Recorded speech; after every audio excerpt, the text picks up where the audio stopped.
नमस्कार, SP9 मराठीमध्ये आपलं स्वागत. तर पाहूयात आजच्या विशेष न्यूज. न्यूझीलंडची आत्तापर्यंतची सर्वात तरुण खासदार हाना रहिती माइपे क्लार्क चर्चेत आले आहेत. संसदेत त्यांनी कांतारा स्टाईल सारखाच तेथील स्थानिक माओरी संस्कृतीचा हका डान्स करत मुद्दा मांडला आहे. हका हे एक युद्धगीत आहे जे पूर्ण ताकद आणि भावभावना प्रकट करत प्रस्तुत केले जाते. हे गीत गात नाचत असताना संसदेतील प्रत्येक गॅलरी आणि इतर खासदारांनी देखील त्यांना साथ दिली. हका गीत गात असताना त्यांच्या चेहऱ्यावरील भाव पाहून त्या काहीतरी गंभीर मुद्दा मांडत होत्या याची जाणीव होते.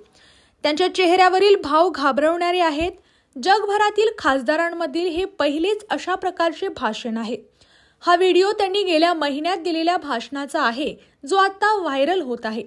सोशल मीडियावर अनेक जण हा व्हिडिओ शेअर करत आहेत. हा व्हिडिओ काही तासांपूर्वी पोस्ट करण्यात आला होता. यावर लोक खूप छान कमेंटही करत आहेत. हका नृत्य येणाऱ्या जमातींचे स्वागत करण्याचा एक पारंपरिक प्रकार आहे, परंतु ते लढाईत जाताना योद्ध्यांना प्रोत्साहित करण्यासाठी देखील केले जायचे.